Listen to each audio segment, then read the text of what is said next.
जब ज्ञान प्राप्त करता है और जिस व्यक्ति के बुद्धि में बहुत ज्ञान है और वो ज्ञान ईश्वर से जुड़ा है, भगवान से जुड़ा है, तो वो क्या है? ज्ञान योगी। जैसे अर्जुन कैसा था? ज्ञानी हुआ, लेकिन योग किसके साथ, जुड़ाव किसके साथ था? श्री कृष्ण। वो श्री कृष्ण को कहता है सब आप ही हो, आप ही सखा हो, मित्र हो, गुरु हो, भाई हो, सब आप हो, यानी जोड़ लिया उसने। तो ये हो गया, कर्म कर रहा है, वो युद्ध कर रहा है, लड़ाई कर रहा है, लेकिन किसके साथ जुड़ के? श्री कृष्ण के साथ जुड़ के। यानी कर्म तो अर्जुन का शरीर करता है, लेकिन जुड़ाव किसके साथ है? श्री कृष्ण। तो ये कर्म योगी, कर्म योग। ठीक है, तो तन का योग समझ गए। आप अच्छा काम कर रहे हो, जैसे अमित भैया हैं, इन बच्चों को मेहनत करके अच्छा बनाने की कोशिश कर रहे हैं, उज्जवल भविष्य बनाने की कोशिश कर रहे हैं, तो ये कर्म कर रहे हैं, शुभ कर्म कर रहे हैं, अच्छा कर्म कर रहे हैं, लेकिन ये बच्चे तो भगवान के ही है ना, इनकी गतिविधि भी भगवान के लिए है ना, तो इसलिए ये कर्म योगी है। तो पहली बात, ज्ञान योगी, बुद्धि, कर्म योगी, शरीर। अब कौन है? भक्ति। भक्ति कैसे होता है? भक्ति का मतलब क्या होता है? भक्ति कौन करता है? जिसको प्रेम होता है। जी। बिना प्रेम के भक्ति होगी? नहीं हो सकती। बिना प्रेम का आपका सर कहीं झुकेगा नहीं।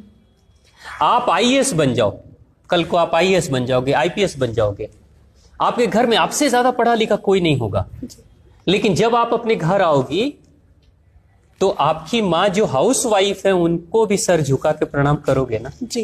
क्यों? ऐसा तो नहीं कि आपकी माँ आपसे ज्यादा ज्ञानी है, नहीं। फिर भी क्यों सर झुका? प्रेम, दिल से प्रेम, हृदय से प्रेम। एक गुरु हैं, जैसे अमित भैया एक गुरु हैं, शिक्षक हैं, सारे बच्चे आते हैं, चरण स्पर्श करते हैं, प्रणाम करते हैं। क्या इन्होंने दबाव दिया? क्या इन्होंने कहा मुझे प्रणाम करो? नहीं, स्वतः प्रेम इतना है हृदय में, श्रद्धा इतनी है, भक्ति इतनी है कि स्वतः सर झुक जाता है। टीचर्स कभी किसी को फोर्स तो नहीं करते ना। कोई मंदिर में कभी भगवान ने कहा कि मेरे सामने आके मूर्ति के सामने माथा टेको? स्वतः झुक जाता है। यानी जहां प्रेम होगा वहां विनम्रता हो जाएगी, भक्ति हो जाएगी। यानी मैं भक्त हूं भगवान के सामने, उस मूर्ति के सामने व्यक्ति कहता है प्रभु मैं तो आपका भक्त हूं, यानी आप ही बड़े हो, मैं तो छोटा हूं। इंसान देखो कैसा है कि मूर्ति बनाने वाला इंसान है, सजाने संवारने वाला इंसान है, पूजा करने वाला भी इंसान है, लेकिन स्वयं बनाने वाला भी अपने से ऊंची मूर्ति लगाता है और खुद नीचे रहता है और उसके सामने बैठकर भजन कीर्तन पूजा पाठ करता है। यह है भक्ति। तो भक्ति कैसे होती है? हृदय से, प्रेम से, दिल से। अगर किसी के दिल में प्रेम ना हो, क्या वो भक्ति कर पाएगा किसी की? नहीं हो सकता ना। तो यानी जब आपका हृदय, आपका प्रेम, हृदय का प्रेम जुड़ जाए किससे? भगवान से, ईश्वर से, तो आप भक्ति योगी हो। भक्ति को आपने योग करा दिया ईश्वर से। अब ईश्वर कौन है?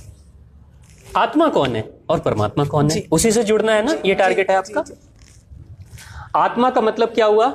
हम सभी के इस शरीर में एक ऐसी अदृश्य वाइटल एनर्जी है जो दिखती नहीं, जिसको छुआ नहीं जा सकता, जिसको जलाया नहीं जा सकता, जिसको काटा नहीं जा सकता, जिसको मारा नहीं जा सकता, लेकिन उसके बिना शरीर में आत्मा न हो तो यह शरीर शव बन जाएगा, मृत प्राय। यानी कि जैसे ही आत्मा निकलती है वैसे ही शरीर को अशुद्ध मान लिया जाता है और शरीर को घर से बाहर निकाल दिया जाता है।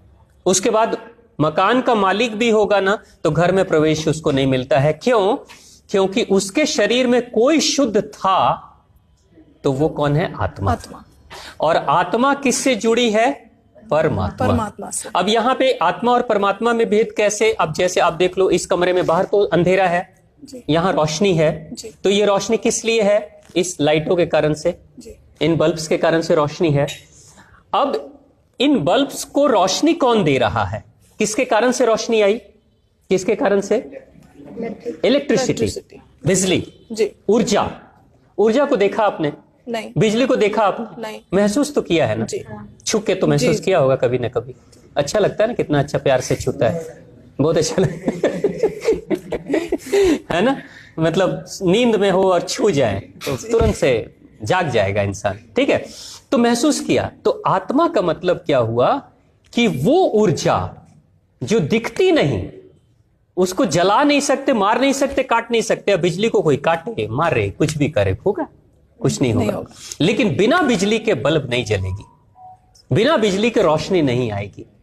तो ये जो बिजली है ना आपके घर में, आप देखो यहां पे पॉइंट है, वो देखो स्विच बोर्ड है, ठीक है। यहां बिजली आ रही है, जंक्शन पॉइंट, और यहां से बिजली सारे सॉकेट्स में, फैन में, बल्ब्स में, ट्यूबलाइट्स में जा रही है, ठीक है ना। तो ये पूरा ये रूम कौन है? यही शरीर है, हमारा शरीर है।